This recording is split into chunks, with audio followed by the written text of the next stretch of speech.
All right, what's going on, everybody? There's a good chance you did not hear me. Okay, I was talking for the past 1 minute. Okay, what's going on? What's going on? Can you hear me clearly right now? Hopefully, you can hear me clearly right now. If you can hear me, please let me know that you can hear me. Let me actually check myself. All right, yeah, perfect. All right, awesome. So here we're talking about today. We're going to be talking about. Well, we're here. My name is Ola, and I'm the author of Smart Real Estate Wholesaling and Real Estate Money Secrets. These two books, they're available everywhere. Um, I'm also the creator of myEmpirePRO and 11dayschallenge.com. Today, I want to talk to you about three things that I feel like if you're coming into the game of real estate investing for the first time, you're brand new, or you're a newbie, you maybe you've closed a few deals, but you're still struggling to create consistent results. Then I want you to listen attentively to these three things I'm going to share with you today, because there's a good chance that you're wasting a lot of energy and resources on these activities. Okay. The truth of the matter is that the game of real estate investing and maybe wholesaling started. It's been around for a long time. Okay, since the beginning of real estate, it's always been there. But like everything else, somebody comes in, package it up into a book or kind of a public courses, whatever. They package it up and they give terminologies, and then you have real estate wholesaling, you have subject to deals, you have owner financing, you have all this kind of craziness. This is all just the only thing that's new about the game is terminologies. Okay, that's it. Keep that at the back of your mind. Since the beginning of trading, there has always been wholesaling, okay, investing. There have always been, just think about it for a second. There's always been people that know how to go to where they can find the product a lot cheaper. Why? Because they want to come into the game, into that particular trade with equity, right? They want to save money. So if you ever heard anybody say, I'm going to Macy's, there's this nice outfit on discount, but I'm going to put it on layaway. Okay, I'm going to put it on layaway so I can secure the discount, right? And I'll pay it little by little, right? If you ever heard that before, I mean, I used to work at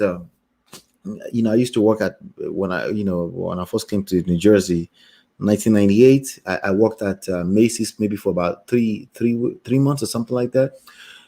At that time, it felt like 3 years, but it was a really short period of time, and that was when I learned how obsessed people were with layaways, just because they wanted to save money. They wanted the discount, right? They wanted to, they just wanted to pay little by little in an affordable manner, right?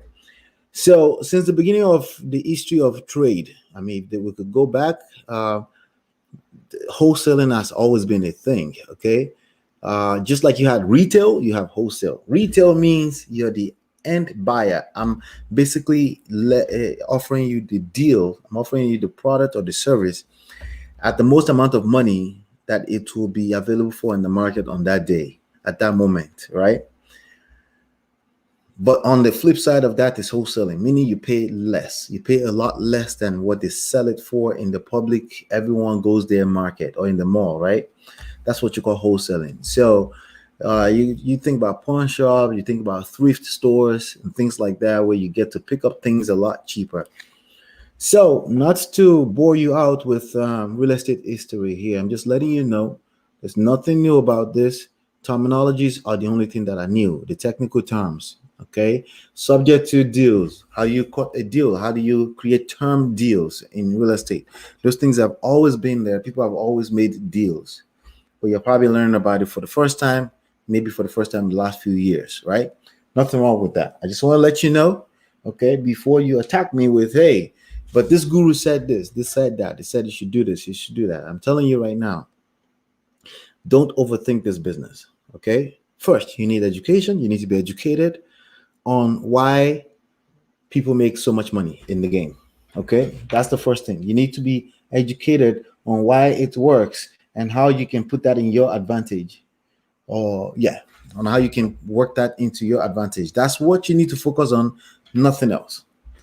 Okay, as far as the other gimmicky stuff, I'll tell you right now, when I first started, one of the gimmicky thing that I learned was that's not one of the things you shouldn't do. Hopefully, you're not doing that. Maybe you should take it as a bonus, right? One of the things I used to do is lick envelopes, right? They say, okay, make it yellow. Okay, make it yellow paper. Okay, make it handwritten letters only, because we started with direct mailing, right? Meaning send letters to pre-foreclosures and you catch deals, and it was really that simple. Honestly, I still think it's that simple. You just have to factor in the fact that there are a lot of people coming into the game that don't know what they're doing, but there's still competition, and that waters down your response rate, either you like it or not. So you have to always make sure you're standing out in the marketplace. But no worries, the cream always rises to the top. All right. So back then they used to tell us, oh, why don't you put it in a red envelope? Put it in the FedEx envelope. Even people said, send it FedEx so it can stand out. Do you know how much it costs to send a FedEx letter? I don't use FedEx now, but I used to work at FedEx. If you know my story, I worked there for 7 years as a courier. I know you say, yeah, I got a bunch of stories. Yeah, I do. I'm 40 years old, so I've been around a little bit. But yeah, I worked there from the age of 19 to 26. That's the only job I've ever had, by the way, as a courier. And FedEx at that time cost $21 per letter just to send a letter at that time. So I don't know, right now it's probably a little bit more expensive. But somebody sold somebody on that. Like, why don't you just send the FedEx? If you want to stand out, send the FedEx. Truth of the matter is that it's not. That's not how you stand out among the competition. The way you stand out among competition with so many people. I mean, just go Google real estate wholesaling. You see thousands upon thousands of views. Not just that, you see thousands upon thousands of comments. Just people hanging out on comment areas on YouTube, on Instagram. We know the theory of how this works, but they're not necessarily doing deals, right? As you can imagine, right? Right. So basically, they say, there's gimmicks like that you're going to learn from different places in the name of stand out in the marketplace. But the truth of the matter is that standing out in the marketplace is actually very, very simple. You just want to be you have to be willing to go further than the next person. That's it. It's a survival of the fittest. You have to be willing to go a little bit further. It's the same activities. Like, I remember I started this by saying there's really nothing new. Okay, there's really nothing new. You buy real estate, you sell real estate. Oh, okay, great. We lock it up under contract. We review the contract. Okay, skip all of that. Let's just lock it up under contract. Now I have equitable rights to this, to purchasing this property. Let me sell that right to somebody else. That's wholesaling. Okay, and it's a lucrative business, but it's really simple. However, the part that doesn't become very simple to a lot of people is that it's just marketing. Okay. So you need a marketer to be teaching you how to do it, okay? You don't necessarily need a guru person who closes all the deals in the marketplace. I mean, I guess that can help, but that's not necessarily what you need. That's what I'm trying to say. Let's drill in a little deeper. What you need is to learn how to market effectively, resourcefully, okay? So that you don't go broke, okay? Marketing can send you to broke land, okay? Marketing can be very expensive, okay? So back then I said FedEx was expensive right now, right? Well, direct mailing is expensive now. Why is it expensive? Not necessarily because the cost of stamp increased. That's not why. It's because the value of sending a letter decreased. Let me repeat that. Okay. So the price of sending an envelope with just one stamp like this did not necessarily increase. But the value of that type of outreach has decreased. Okay, it's overpriced for this specific type of business. Why? Because there are a lot more people sending letters to the same people. When I started back in 2005, I like there was, how many people did you know at that time that ever came to you about wholesaling, about investing in real estate? Right? It's not a lot of people, right? So it's a lot more people who have learned about it, not just because, but also because of the internet, right? YouTube, people can watch this for free and they can now learn that, hey, I can make a lucrative $200, $300, $1 million from home, just sending, reaching out to people that may want to sell at a discount, right? So back then, nobody was doing it. So if I send a letter, right, maybe my letter, maybe two other people, the same public list of pre-foreclosure. Everyone has access to it. Okay. The same public list, right? So maybe I sent it maybe two other people, right? So basically there was only maybe three of this on anybody's table or in their mailbox in any given week, right? So they'll find mine. I have a good chance that they will pick my own letter and call me and say, hey, you got a property to you want my property? Yes. Tell me about the property. It's just an okay chance that they'll call me. So now imagine that same scenario with 12 other people sending the same letter, right? Remember, it's a lot more people that know about the business sending the same letter, right? But multiple letters showing in the mailbox. It just decreased my chances that somebody would pick this up and call me. So the value of that type of marketing campaign has reduced, right? So that means I can actually go broke a lot faster if I don't do this the right way. Okay. So how do you do that? So the way to stand out, as I was saying, the way to stand out is to put yourself in a position so you can go a lot further than the next guy. See, most people are going to try this one time. Doesn't work. They're going to quit or jump across the board to something else, another strategy. But the truth of the matter is that if you look at anybody that's doing this successfully, they have the same activities that they repeat, and maybe every now and then they optimize the processes. Okay. So that's that right there. So I just wanted to give like a quick preamble. Right now, I want to dive in and show you basically three activities to avoid in real estate investing.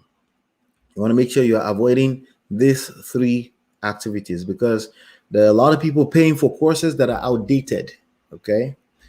I love Dean Graziosi. Okay. These are some of the invincible mentors that I have when it comes to direct response marketing, direct sales, right? But if you go to him and buy a real estate program from him, which is still sells, right? You're going to have an outdated program. Okay. Hey, I love him, but that's just the truth. Okay. So with that being said, I want to make sure that do you understand that you are only plugged into programs that are timely that you can use today. Now, with that being said, you can still get a lot from a legacy program. Okay. You can still get a lot out of them because many of the concepts are timeless. However, the tools that you will use in the game will change from time to time, from generation to generation, right?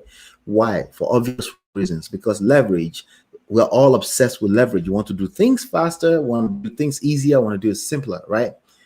So because of that, you can expect that tools will evolve, right? Facebook, if you log into Facebook in the past few weeks, you may have noticed that the platform has changed. So if you went through a training that told you to click on groups on this edge, you will find out now that the groups is on the other, like it's disappeared. But if you know that you're looking for groups, you should be fine. So you need to understand the concepts. You need to understand the concept that drives the game, right? So that's very, very important. Okay. The first thing you should not do in 2020 and beyond, please don't go to the courthouse for data. How do I say this? Yeah, don't do that, please. Don't leave your house and drive to the courthouse because you're looking for some kind of special data. It's not worth your time. I promise you, it's not worth your time. Okay. Not only would you be exposing other people or exposing yourself to the Rona, you should really stay home and learn how to build this business virtually. Okay. Unless it's absolutely necessary, unless you're inspecting a property that's already locked under contract, you have literally zero reasons to be going to expose you and other people outside of social distancing. Okay. But not just now. I'm even saying as you move into the future, because you're always competing with other people. Either you like to admit it or not. You're always competing with the marketplace, and the marketplace is always breathing, and you have to be always on the cutting edge. Okay. So it's not just about the courthouse. Okay. So don't get stuck on that. Like, but Ola, I found a deal. No, it's not just about that. It's anything that's manual in nature where you have other options where you can accomplish the same thing with less resources and actually accomplish better and get even better results. One of them is going to the courthouse. Okay, there are gurus that advise you, like, if you go there, you talk to the ladies. Listen, if if you're in development and you're developing real estate, or you're doing an actual rehab of a house, having relationships with the people in the city at the property tax office and stuff like that can help, can go a long way. In the tax lien offices and the city building, that can go a long way, long term, right? But I'm talking about the marketing aspect of this, or you want to do wholesale, right? You're just trying to capture a lead, a deal, right? You want to lock something under contract. This is a complete waste of time. Okay, waste of your time and your family's time. Okay, because again, that same 2-3 hours you're going to spend going back and forth to just talk to people and talk to people that can't even help you in your business, that time could have been used to send out another outreach, maybe 2 outreach, less the price.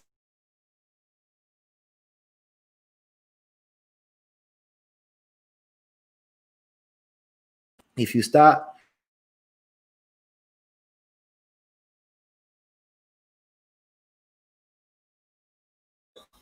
let's hope that the internet will be stable. Okay, the second thing you should not do in this game, don't become an IG or YouTube fanboy. Okay, don't do that. When I say fanboy, what do I mean by that? Of course, you should follow people. There are some great teachers, coaches in the game that are doing very well. You have the Max Maxwell. You have the guy at Flip TV, Flip TV, something like that. Jeffrey or Jerry.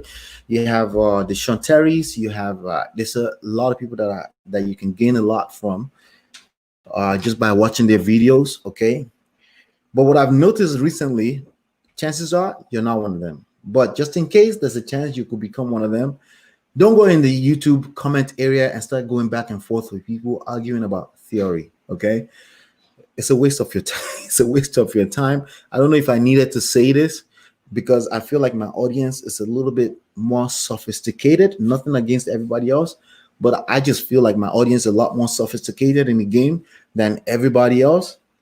But just in case, it can be it can be contagious. You may see people go back and forth. They may argue that, hey, courthouse works, this doesn't work. No, you don't need to get into argument about nothing.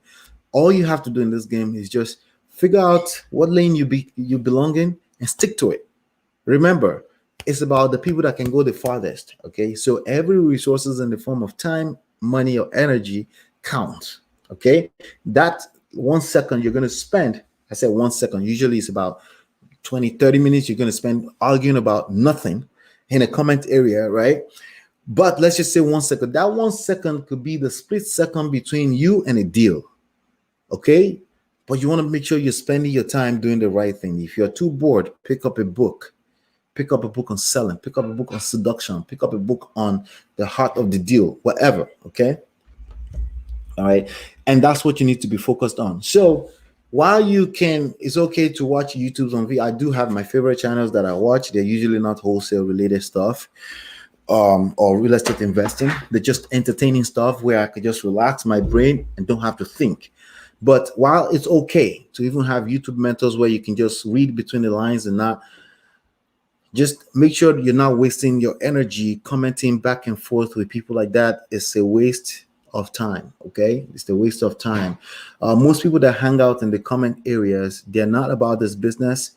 There's a lot of them that know the theory. There's a lot of them that are very argumentative, and it's just not worth your time. Okay, and they could be right. It's just not worth your time to go back and forth with them. If anything, you feel like some kind of point is maybe interesting or something like that, I would say write down the point, go Google some more information, do some more research, equip yourself, use the opportunity to equip yourself about marketing, specifically about marketing. Okay, if you're here, you really should be learning how to market. That's really all you should be learning. Everything else, you can figure that out. Okay, and you don't have to figure it out. The title company, the attorneys will worry about everything else.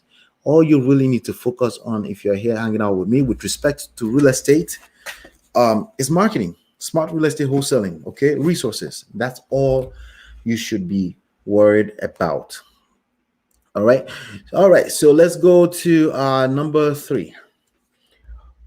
Okay, so don't compare yourself to others. That's what I meant to say. Okay, don't compare yourself to others. Okay, now the testimonials are great. Okay, if you follow me here, we don't do so much of using testimonials. We have strategic places where we use them. Okay, but generally speaking, we don't overwhelm our value with just what other people have to say.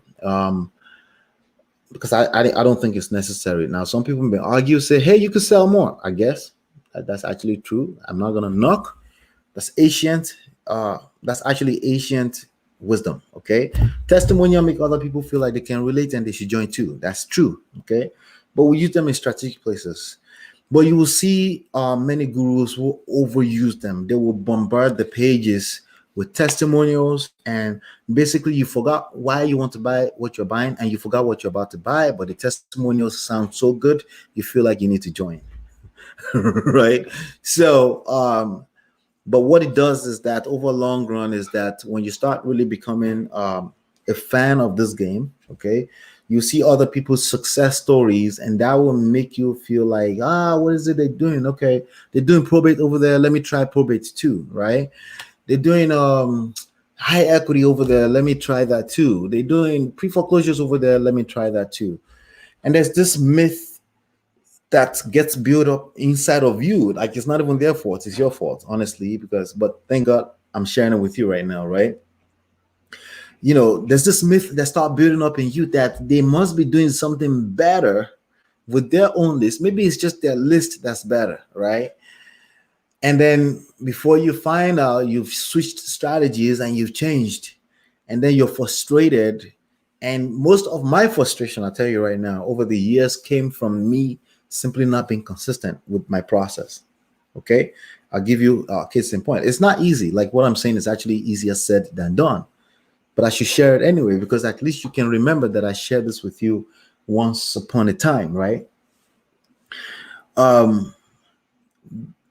Basically, if you're marketing, if you're a marketer, sometimes the actions you get, or maybe the sign up rate, or the response rate is a lot better on a weekend than on a weekday, or vice versa, right? So if let's say you launched a campaign, right? You launched a campaign on Sunday evening. It was looking really, really good. Everybody was jumping in, boom, boom, boom. You got some good response rate. It could be clicks. It could be a couple of leads reached out to you. On Tuesday, it's like crickets. It's like dead, right? And you're wondering what happened.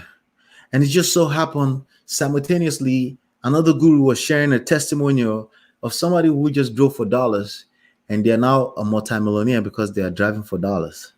Yeah, right. But you get my point, right?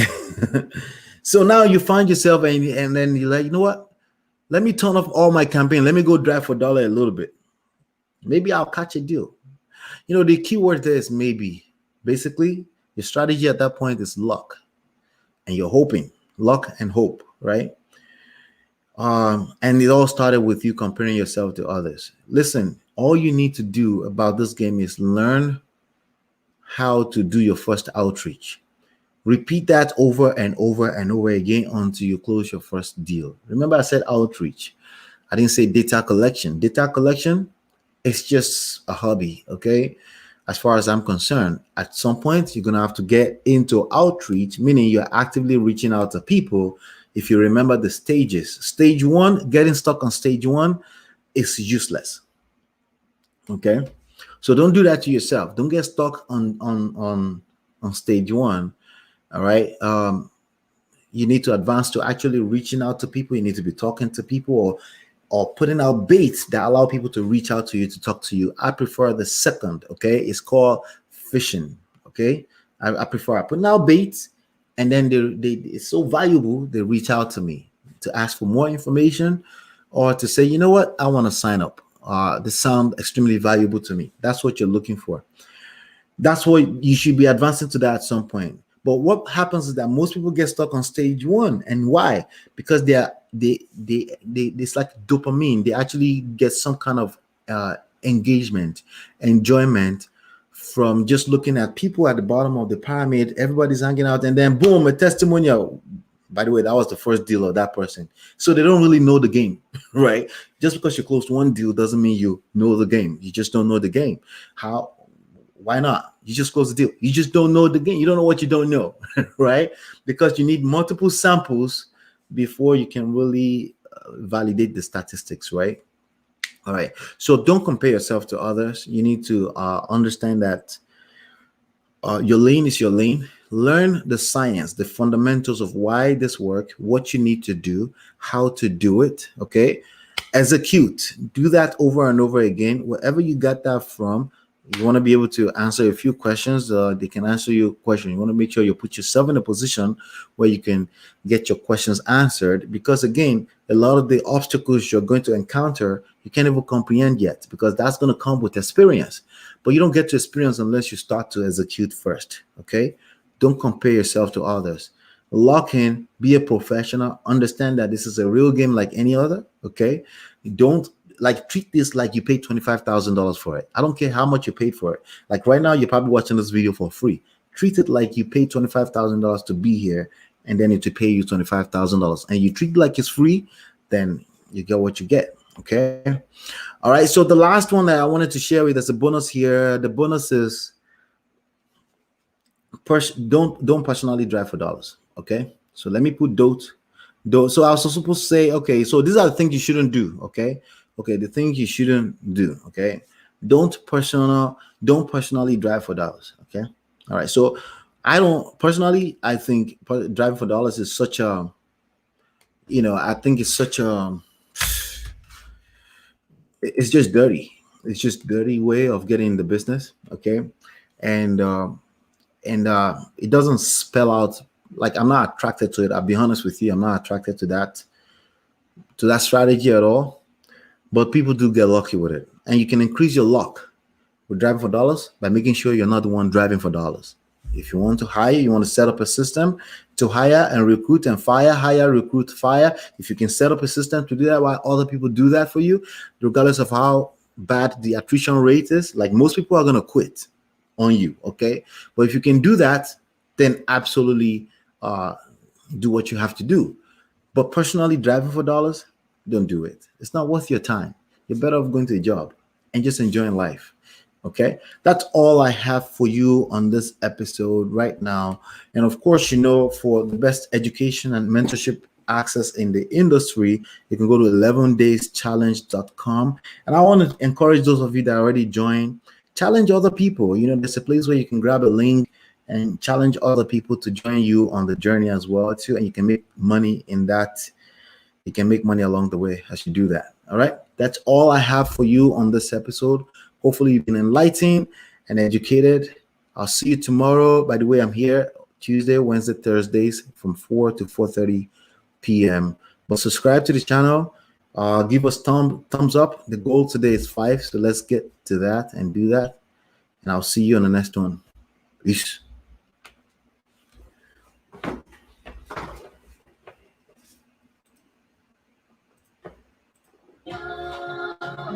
Money,